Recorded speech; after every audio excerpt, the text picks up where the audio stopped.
Bom dia, senhoras e senhores. Sejam bem-vindos à conferência da IMC para a discussão dos resultados referentes ao primeiro trimestre de 2026. Esta conferência está sendo gravada e a apresentação está disponível no site da companhia. Informamos que todos os participantes estarão apenas ouvindo a conferência durante a apresentação e em seguida iniciaremos a sessão de perguntas e respostas quando mais instruções serão fornecidas. Antes de prosseguir, aproveito para reforçar que as previsões acerca de eventos futuros estão sujeitas a riscos e incertezas que podem fazer com que tais expectativas não se concretizem ou sejam diferentes do esperado. Essas previsões emitem a opinião unicamente na data em que são feitas e a companhia não se obriga a atualizá-las. Nessa conferência estão presentes o Sr. Fernando Calamita, CEO da IMC, a Sra. Natália Lacava, CFO da IMC. Gostaria agora de passar a palavra ao Sr. Fernando, que dará início à apresentação. Por favor, Fernando, pode prosseguir. Bom dia a todos e obrigado pela presença. Iniciamos 2026 com clareza estratégica e consistência na execução. Esse primeiro trimestre, mantivemos o foco nos pilares que vêm guiando nossa transformação, fortalecendo a operação e impulsionando a captura de valor na companhia. Seguimos focados na expansão do frango assado, um ativo estratégico com forte potencial de crescimento e geração de valor. Mantivemos disciplina operacional e financeira, com foco contínuo em geração de caixa e eficiência.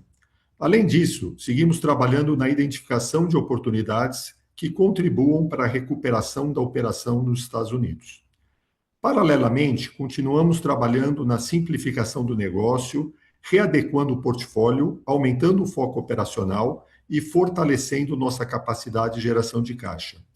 Em resumo, começamos o ano executando com disciplina, fortalecendo as bases da companhia e buscando condições para crescimento sustentável e geração de valor no longo prazo. Nesse contexto, e dando sequência à nossa agenda de destravamento de valor, gostaria de destacar a alienação da controlada RA Catering. A venda da RA está alinhada ao nosso objetivo de simplificação do portfólio e maior foco em ativos estratégicos e sinérgicos. A transação foi estruturada no valor de R$20 milhões, sendo 11 milhões de forma inicial e o saldo remanescente de 9 milhões em 9 parcelas mensais. Mais do que o efeito financeiro imediato, essa operação reforça nossa disciplina na alocação de capital e nosso compromisso com a geração de liquidez, permitindo concentrar esforços e investimentos nas frentes que entendemos possuir maior potencial de crescimento e criação de valor para a companhia. Seguimos executando uma agenda consistente de fortalecimento operacional e financeiro, sempre com foco em eficiência, simplificação e retorno sustentável aos acionistas. Agora, vou passar pelos principais destaques do trimestre. Tivemos no primeiro trimestre de 2026 receita líquida de R$357 milhões.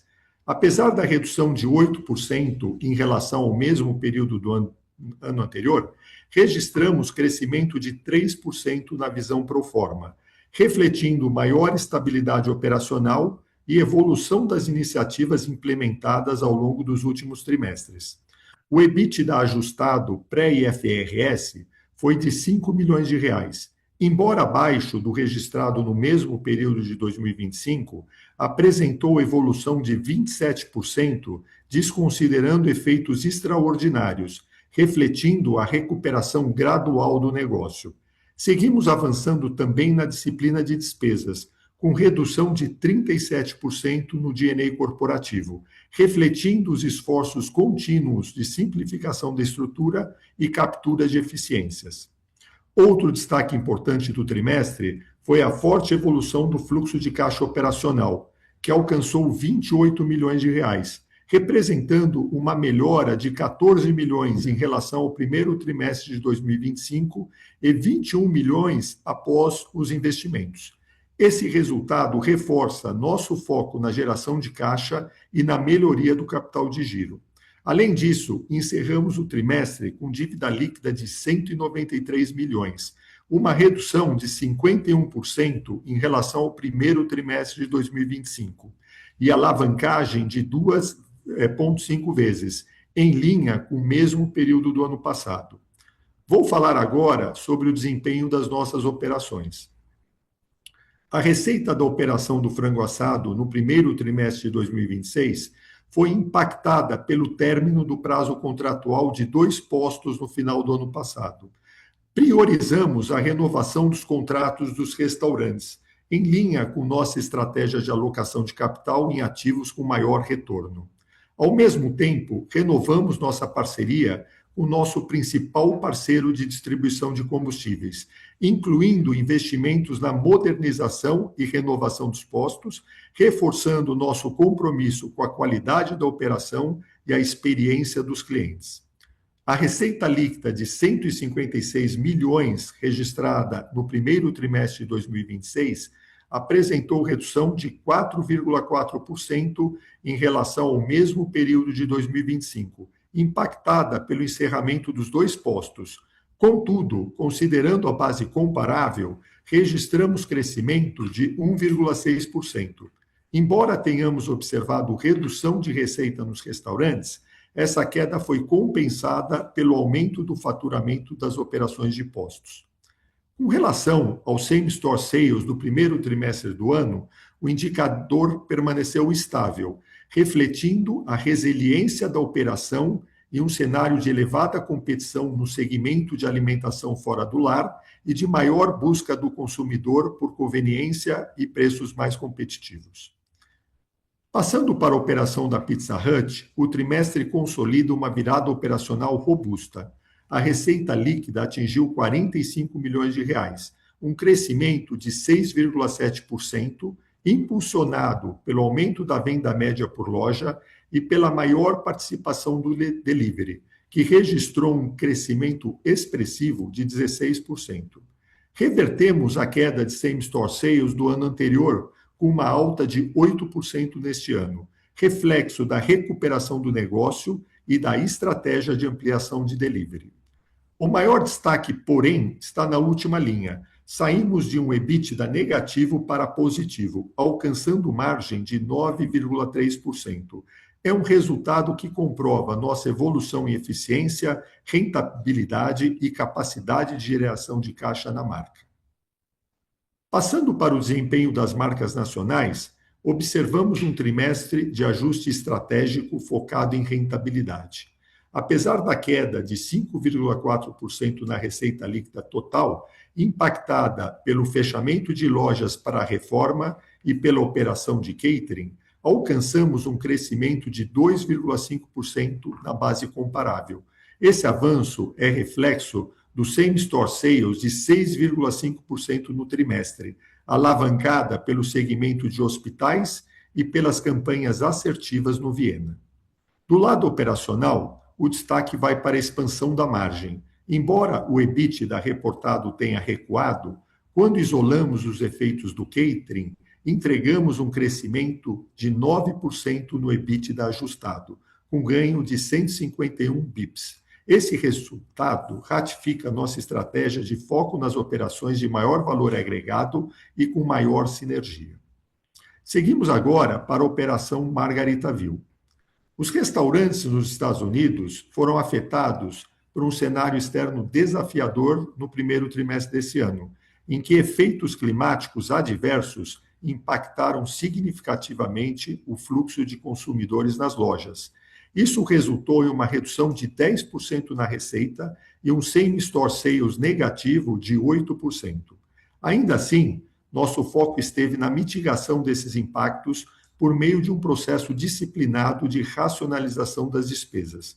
O principal destaque positivo foi a expansão de 232 bips na margem bruta, fruto de uma gestão eficiente de mão de obra e controle de custos. Seguimos também buscando alternativas para a recuperação das margens das unidades deficitárias. Passando agora para os indicadores globais de receita e resultado. Nossa receita global alcançou 357 milhões no primeiro trimestre do ano. A redução nominal de 7,9% reflete a diminuição da operação de catering e término de contratos no Brasil, o ambiente desafiador nos Estados Unidos e o efeito cambial. No entanto, ao analisarmos a performance pro forma do Brasil, observamos um crescimento de 2,7%. Esse resultado foi substancialmente impulsionado pelo desempenho da marca Pizza Hut e dos postos de combustível, que compensaram a redução de tráfego nos restaurantes e nas rodovias. Já nos Estados Unidos, o faturamento foi impactado pelas condições climáticas adversas. Encerramos o primeiro trimestre com um EBITDA ajustado pré-IFRS de 5 milhões de reais, representando uma queda de 18 milhões em comparação ao mesmo período do ano anterior. Essa redução decorre principalmente do reconhecimento de outros créditos no mesmo período do ano passado, no montante de 30 milhões de reais, com destaque para créditos fiscais e ajustes contábeis relacionados à venda do KFC. O EBITDA do Brasil no trimestre fechou alinhado com o mesmo período de 2025, com progressão na margem percentual. Por outro lado, o EBITDA dos Estados Unidos ficou 5 milhões abaixo que o ano anterior. O destaque do trimestre foi a redução de 6,7 milhões nas despesas gerais e administrativas, demonstrando nossa busca contínua por produtividade e disciplina na gestão dos gastos. No último trimestre deste ano, tivemos uma redução expressiva de 37% no G&A corporativo em comparação a 2025. O G&A passou de 18 milhões de reais para 12 milhões, refletindo o foco na racionalização da estrutura corporativa e na contenção de gastos. No G&A total, corporativo mais operacional, a queda foi de 22,7%, o que permitiu uma diluição importante das despesas sobre a receita líquida, de 8,5% para 7,1%. Esses números demonstram disciplina na gestão dos gastos e são um estímulo a seguirmos buscando oportunidades adicionais. Continuamos comprometidos em simplificar a operação, aumentar a produtividade e reduzir as despesas de forma estrutural e sustentável. Passo agora a palavra para a Natália, que falará sobre o fluxo de caixa e a estrutura de capital. Obrigada, Fernando. Bom dia, pessoal. Obrigada mais uma vez por estarem com a gente nesse call do resultado do primeiro TRI. Eu vou dar seguimento aqui à apresentação no slide 12, falando um pouquinho do nosso fluxo de caixa. Então, conforme o Fernando comentou ao longo do call, a gente teve um trimestre mais desafiador, especialmente na BU dos Estados Unidos, né? Principalmente por conta das questões climáticas extremas que o país tem vivido, especialmente a região da Flórida, e esse fator, somado à sazonalidade do negócio, já que, historicamente, essa unidade sempre tem um resultado negativo nesse período, né?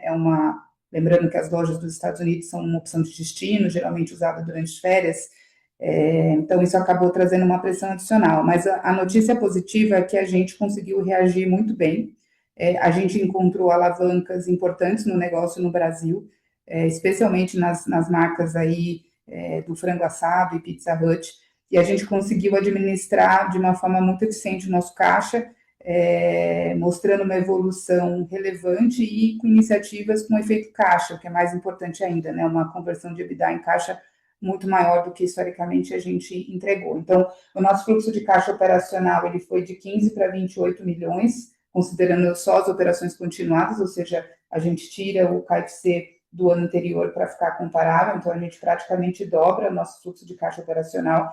E quando a gente olha para depois de CAPEX, a gente vai de um cenário onde no primeiro TRI praticamente eu tinha um break-even nesse fluxo de caixa, a gente vai para um cenário de 22 milhões de geração de caixa depois de CAPEX, né, que reflete a disciplina que a gente está tendo.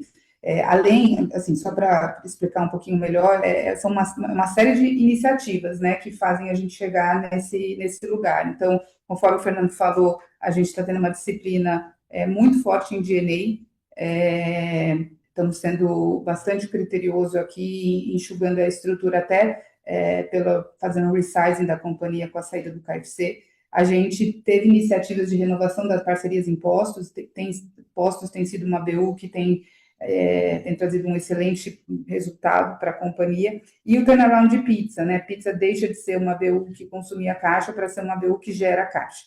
Então, todas essas coisas somadas aí fazem com que a gente tenha conseguido executar um turnaround em fluxo de caixa importante, mesmo com os desafios aí econômicos quando a gente olha para a top line. Na linha de CAPEX, a gente segue bastante disciplinado, então o CAPEX fica em 6 milhões no trimestre versus 29 do ano anterior, e aqui mesmo se a gente desconsiderar o efeito do KFC no ano anterior, a gente ainda assim teria uma redução de mais de 50%.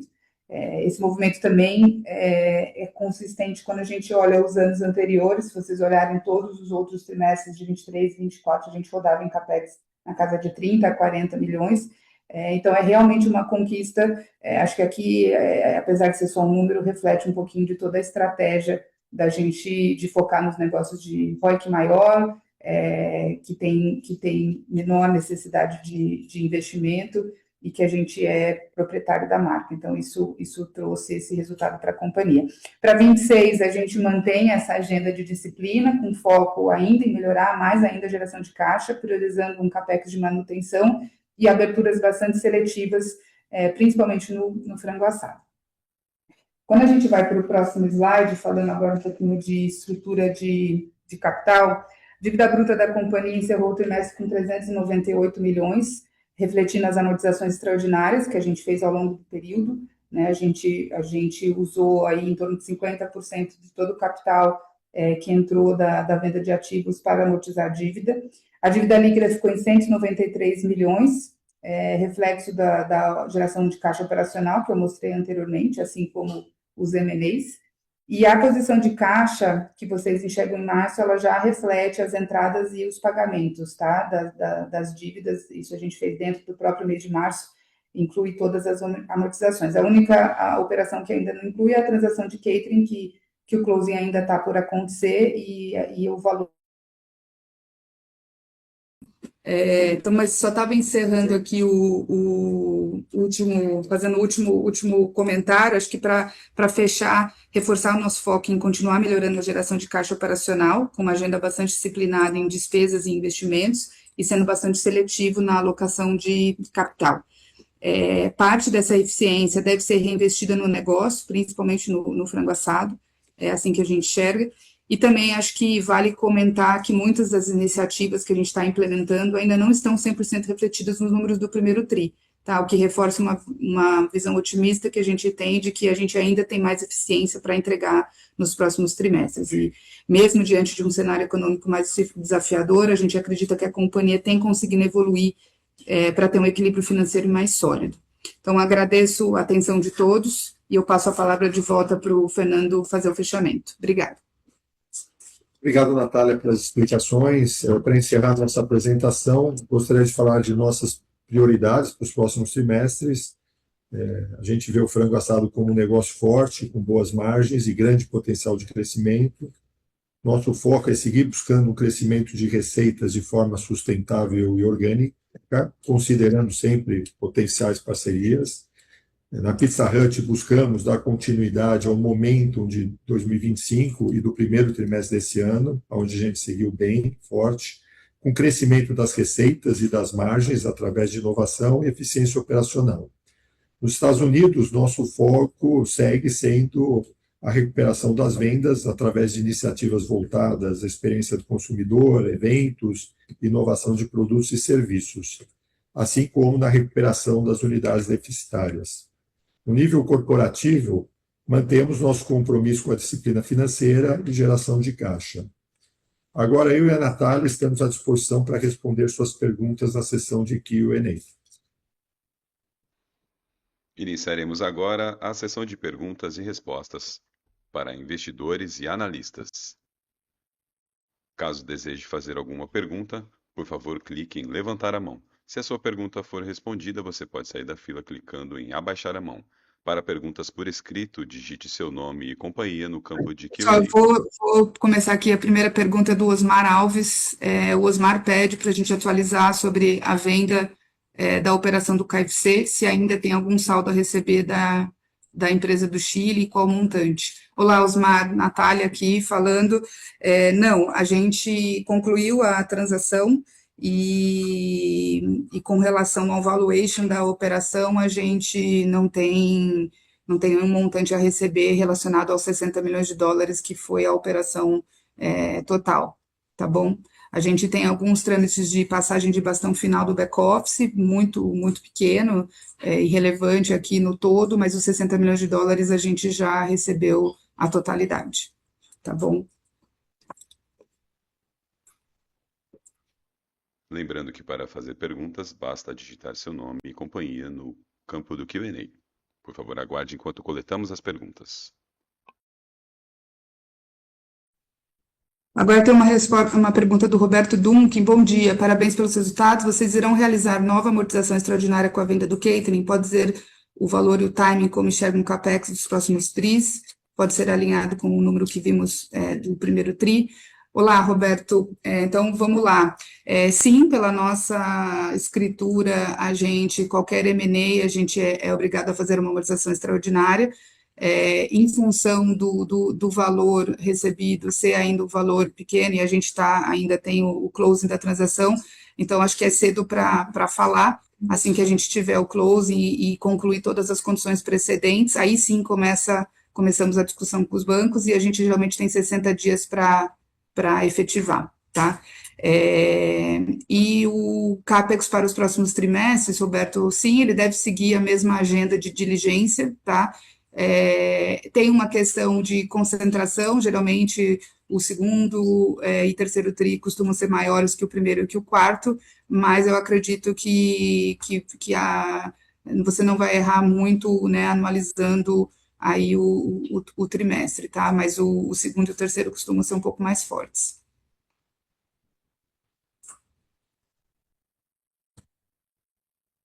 Tem uma outra pergunta aqui do Mário Cavalieri, perguntando se tem algum buyback de ações no radar. Não, a gente não tem programa de buyback aberto.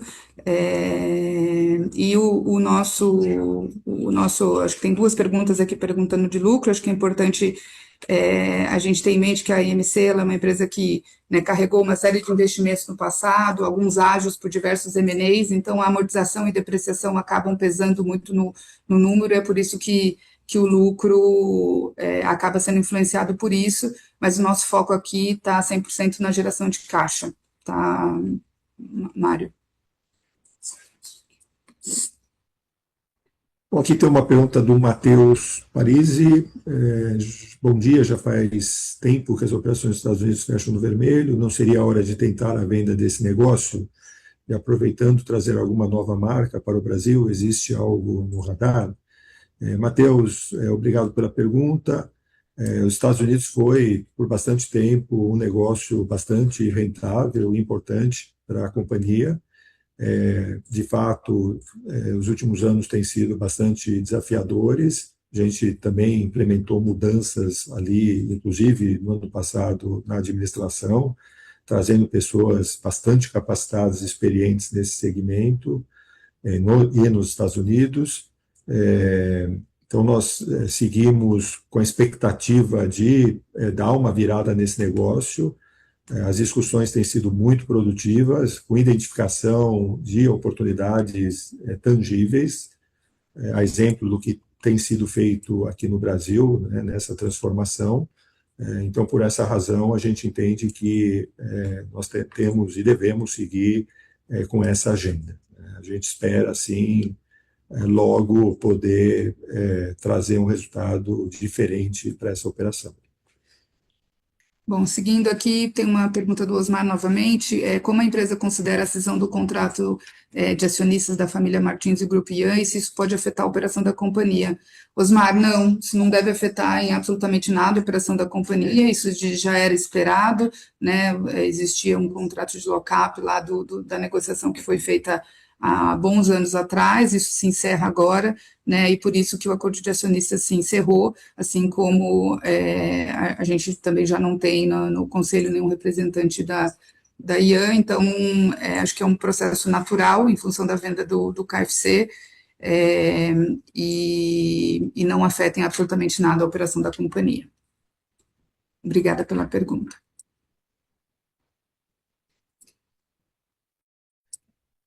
Olá, Vila, bom dia, obrigado pela pergunta. Devemos esperar mais algum M&A ainda este ano?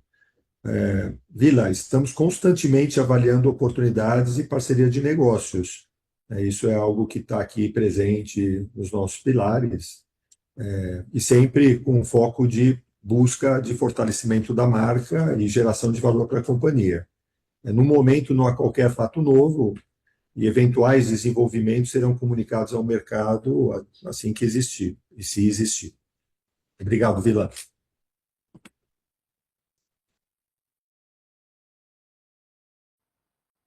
Lembrando que para fazer perguntas, basta digitar seu nome e companhia no campo de Q&A. Por favor, aguarde enquanto coletamos as perguntas. A sessão de perguntas e respostas está encerrada. Gostaríamos de passar a palavra ao CEO da companhia, Sr. Fernando Calamita, para que faça as considerações finais da companhia.